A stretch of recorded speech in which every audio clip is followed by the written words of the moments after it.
kalau berbuat baik itu bisa bikin kita jadi orang sombong. Kalau capek, kalau lagi lelah, belajar istirahat, bukan menyerah. Oke? Tutorial memasukkan bola dengan skop. Pertama, lihat spot Anda, kemudian gulirkan bola, lempar dengan menghadap belakang, kemudian lihat bolanya masuk, dan jangan lupa pose supaya terlihat keren, dilanjutkan dengan jalan yang sombong.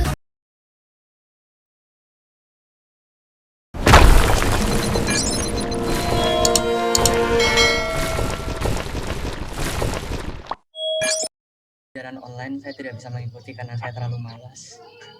Terus akhirnya saya bilang ke om saya yang kebetulan kenal sama Om Denny Sumargo, dan saya mendapatkan semangat dari om, dan akhirnya saya pun bisa mengikuti pelajaran daring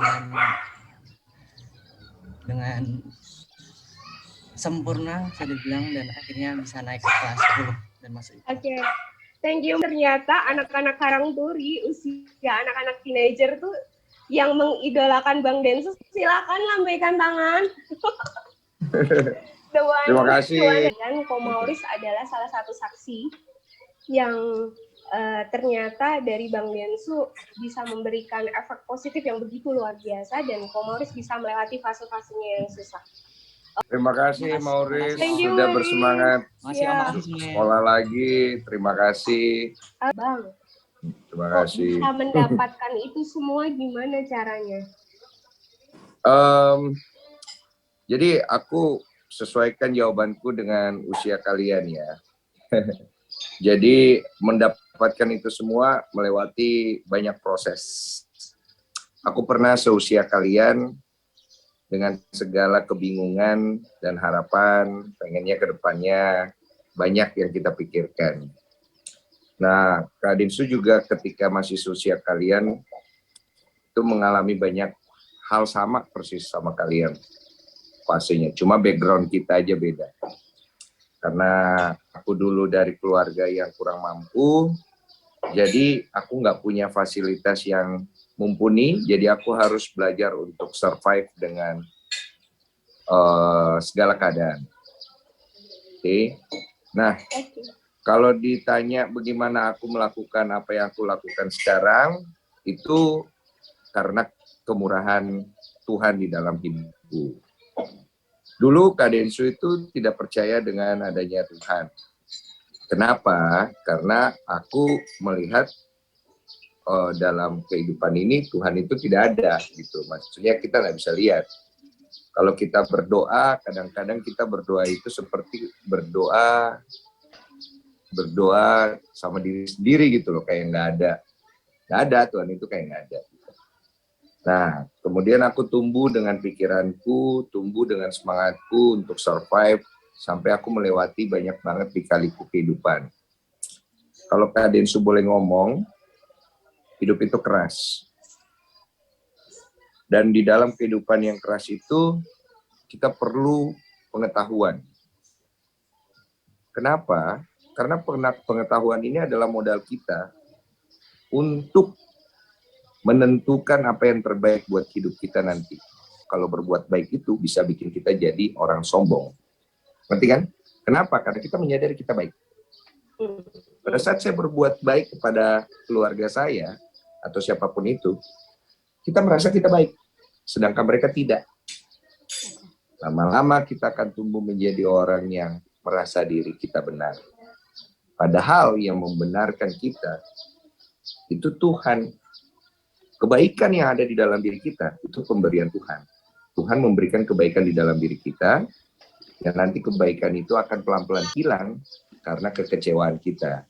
Kekecewaan karena tidak sesuai dengan harapan, kekecewaan karena tidak sesuai dengan ekspektasi, kekecewaan karena dibully, kekecewaan karena penolakan, dan lain-lain. Oleh karena itu, di dalam perjalanannya Kak Denny akhirnya mengandalkan Tuhan. Kenapa? Karena Tuhan itu yang akhirnya membuat Kak Denny bisa berjalan dengan seimbang. Karena manusia tidak akan pernah luput dari kesalahan,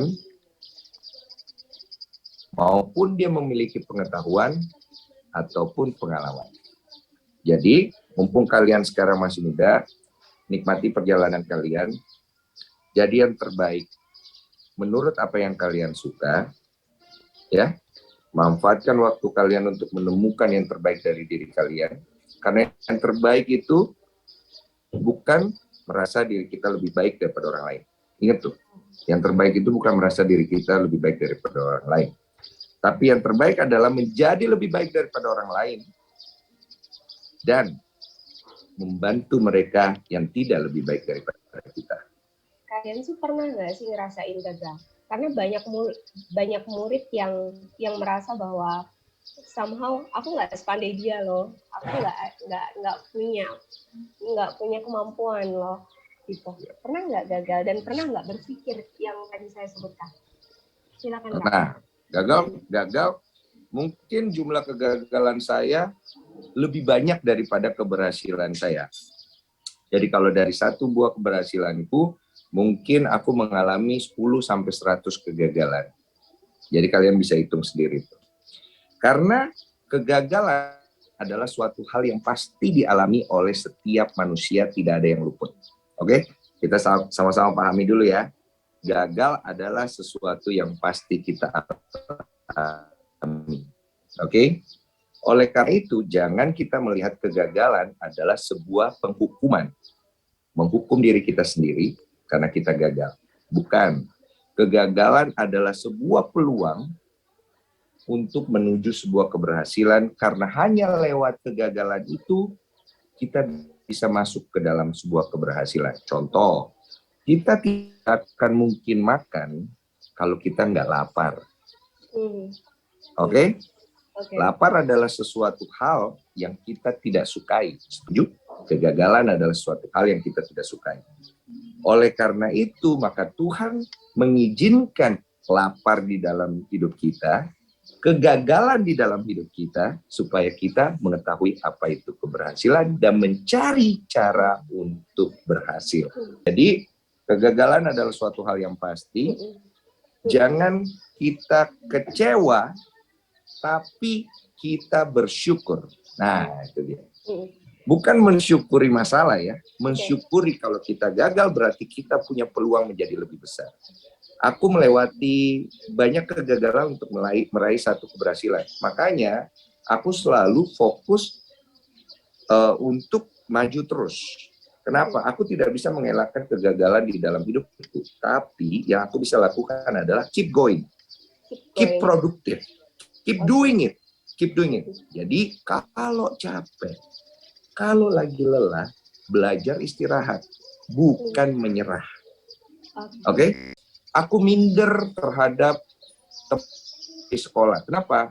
Mereka mampu, aku enggak. Kalau jam keluar main, mereka jajan, aku nggak bisa jajan, aku nggak punya uang jajan. Sampai kayak gitu? Minta, saya nggak suka. Iya, minta gengsi, malu. Ngerti? Oke. Terus ketika aku sekolah dulu, kebetulan aku lumayan cepet nangkep, aku sering menjawab pertanyaan guruku.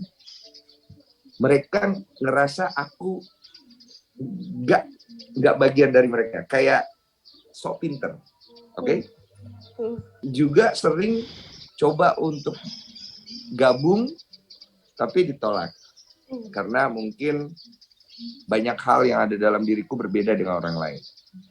Nah, aku melihat semua hal itu dulu sebagai kekecewaan. Aku sedih, dan itu wajar. Jadi kalau kalian mengalami hal seperti itu dan kemudian kalian sedih, itu sudah benar. Itulah manusia. Tetapi janganlah kau hidup dengan hal itu. Oke? Seperti halnya dosa. Manusia itu pasti berdosa. Tidak ada manusia yang tidak berdosa. Tetapi jangan kita hidup dengan dosa. Karena Tuhan ingin kita belajar untuk tidak menghidupi kekecewaan kita, tidak menghidupi kegagalan kita, tidak menghidupi rasa tidak percaya diri kita, tapi Tuhan ingin belajar untuk kita menghidupi bahwa kita bisa percaya diri, kita bisa melewati kegagalan, kita bisa melewati ketidakmampuan, dan lain-lain. Tuhan ingin ngajarin kalau manusia itu luar biasa dia ciptakan.